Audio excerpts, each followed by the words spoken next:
अस्सलाम वालेकुम नाज़रीन, आप देख रहे हैं लीडर टीवी और मैं हूं शहरयार अज़हर। और आज की वीडियो में जो हमारे साथ हमारे मेहमान मौजूद हैं बेसिकली कनाडा बेस्ड हैं, जो कि अब पाकिस्तान आ चुके हैं। इससे पहले ये अपनी कतर में प्रैक्टिसेस करते होते थे। बेसिकली जब चाइल्ड बर्थ का टाइम आता है तब वुमेन को जनरल एनेस्थीसिया और एक और टर्मिनोलॉजी एपिड्यूरल एनेस्थीसिया दिया जाता है, लेकिन पाकिस्तान में जनरल एनेस्थीसिया का इस्तेमाल ज़्यादा किया जाता है क्योंकि एपिड्यूरल एनेस्थीसिया की लैक ऑफ नॉलेज यहाँ पर पाई जाती है। इसी सिलसिले में हमारे साथ डॉक्टर मजहर मोंगा साहब मौजूद हैं। Sir, welcome to our show.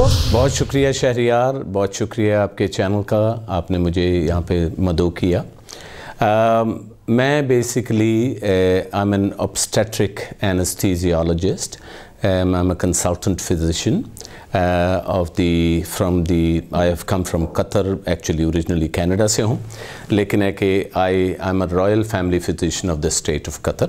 मैं पाकिस्तान कुछ अच्छे इरादे लेके आया हूँ। उसमें मैं चाहता हूँ कि मैं पाकिस्तान की खिदमत करूँ एंड उसके लिए मैं कतर में रहा हूँ, उसके बाद फिर मैं कनाडा रहा हूँ, कनाडा से यहाँ आया हूँ। Very nice, sir. First of all, tell us the difference between the general anesthesia and epidural anesthesia.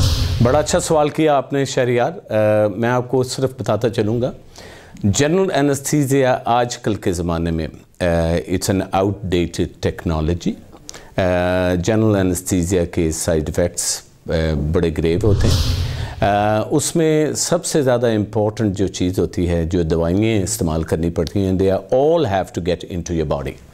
वो जो दवाइयाँ जो सूंघ रहे होते हैं, और अगर मरीज़ सो रहा है इसका मतलब नहीं उनको पेन नहीं हो रही, उसके लिए पेन किलर देने पड़ते हैं, मसल रिलैक्सेंट देने पड़ते हैं, गैसें सूंघनी पड़ती हैं। तो ये टेक्नोलॉजी जो है ना, इट्स एन आउटडेटेड टेक्नोलॉजी। ये नहीं मैं कहूँगा कि जनरल एनेस्थीसिया कई जगह देना पड़ता है, कई मजबूरी हो जाती है फिर करना पड़ता है, but generally the trend is to go towards the regional anesthesia।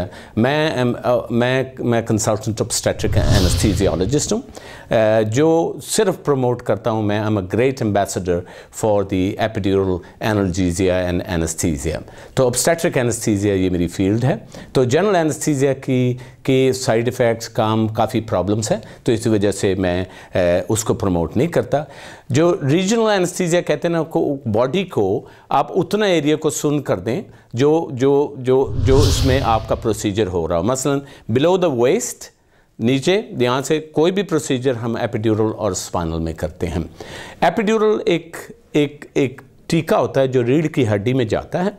रीढ़ की हड्डी में एक जगह होती है जहाँ पे एपिड्यूरल का मतलब ही ड्यूरा के पहले वाला, तो इसकी वजह से एपी उसको कहते हैं, एपिड्यूरल। तो वहाँ पे जाके हम लोगों ने अपना एक कैथेटर डालना होता है, जिस कैथेटर के बेसिस पे हम ये कम्प्लीटली एरिया सुन कर देते हैं, whether it is delivery or whether it is C-section, whether it's abdominal delivery or it's a spontaneous delivery। Sir, जैसे आपने एपिड्यूरल एनेस्थीसिया के बारे में एक्सप्लेन किया, is there any side effect of this procedure?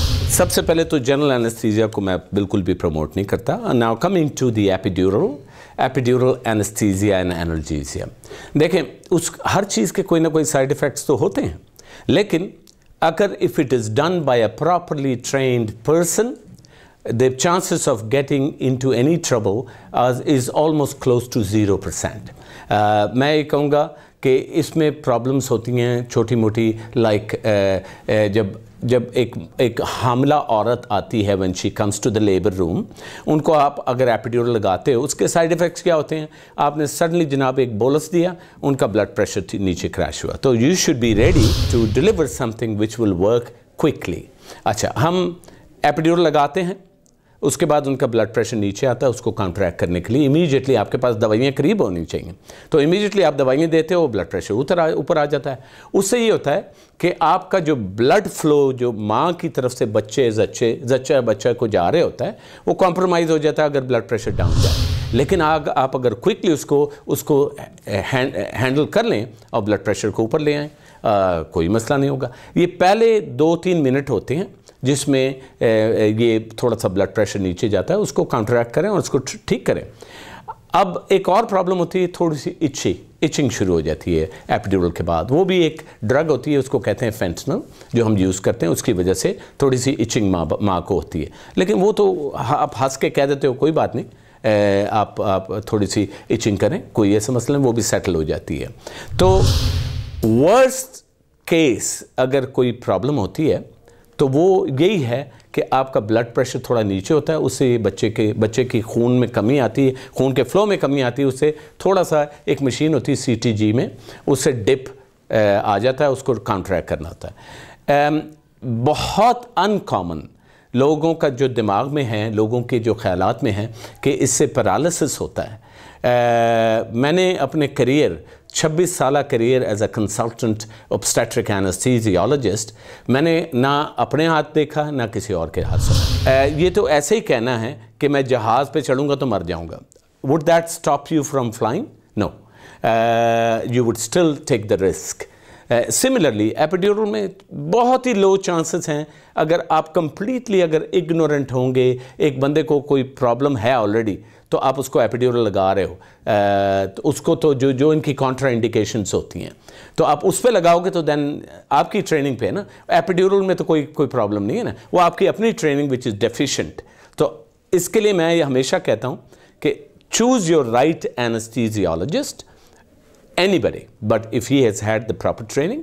किसी भी इंस्टीट्यूशन में आपने अगर एपिड्यूरल लगवाना है तो मेक श्योर कि उस इंस्टीट्यूशन में 6 से 8 जो है ना केसेस पर डे होने चाहिए। उसका मतलब है कि this hospital is giving this epidural service on a regular basis। 6 से 8 जो केसेस पर डे कर सकता है तो इसका मतलब उस हॉस्पिटल में एपिड्यूरल होता है। अब अगर वर्सेस सम हॉस्पिटल के जहाँ पे आप गए वो कोई 6 महीने में एक करते हैं तो वहाँ तो प्रॉब्लम्स होंगी ना। तो उसको अवॉइड करने के लिए मेरी रिकमेंडेशन यही होती है, choose your right anaesthetist. Anyone if he has been doing 4 to 5 or 6 or 7 cases per day, he is a good epiduralist. तो अब अगेन एपिड्यूरल और स्पाइनल का फ़र्क ये है कि एपिड्यूरल कैथेटर के साथ जाता है, वो जो यहाँ पे लटक जाती है छोटी सी वायर, हम उसको कनेक्ट करते हैं। एक चीज़ होती है पेशेंट कंट्रोल्ड एपिड्यूरल एनाल्जेसिया, तो मरीज़ के हाथ में बटन दे देते हैं, वो दबाता है और दवाई उसके अंदर चली जाती है। स्पाइनल एक चीज़ होती है जो एक नीडल डाली रीढ़ की हड्डी में और आपने लोकल एनेस्थीसिया दिया और नारकोटिक्स दिए एंड दैट्स इट। वो 2 घंटे के बाद उनके पैर चलने शुरू हो जाते हैं और उसके बाद उनको दर्दें शुरू हो जाती हैं। तो कोई फ़ायदा नहीं है। आप अगर फ़र्ज़ नाल अगर करना चाहते हो स्पाइनल कर सकते हो, लेकिन एपिड्यूरल इज़ द बेस्ट। कि आपको मैं कम से कम अपने जो तजुर्बे से कहता हूँ, मैं I give the epidural for the next 5 days। 4 से 5 दिन तो मैं देता हूँ कम से कम। मरीज़ा जो होती है उसको पता भी नहीं होता कि उसका C-section हुआ। 2 घंटे के बाद I will make her walk around. So that is my way of doing things.